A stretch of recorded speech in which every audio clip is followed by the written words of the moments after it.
കലകഥയുടെ ഉച്ചസ്വരം നിറശ്രുതി മധു നിറയും സത്യസുതാമയ കാലത്തിൻ കഥ നുകരും കലവറ ഉയരുകയായി ഹാ നിറവായി അജബ പലവിധ വഴിമുറ്റ കലാലയ പദകളമിൽ നിലവക്കഥ നിലപദ കള പോർക്കളമായി ജ്ഞാന കലവറ വളരുകയായി ഹാ തെളിവായി പൊലിമാ ഷാഫെസ്റ്റിൻ കുളിര് കുതിർക്കണ നാളിത മുന്നിൽ പുലരും ചന്തം നൂറിൽ ഹുദവൊക്കെത്തൂരിൽ ചിന്തും അറിവ് ചുരത്തും ദീപം ഹരമായി പടകാലവും തിരുക്കൂട്ടിൻ വിതറും അറിവിൻ ഗന്ധം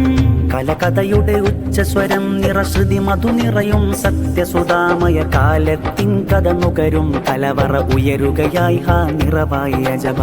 പലവിധ വഴിമുറ്റ കലാലയ പദകളമിൽ നിലവക്കഥ നിലപദ കഥ പോർക്കളമായി ജ്ഞാന കലവറ വളരുകയായി ഹാ തെളിവായി പൊലിമാ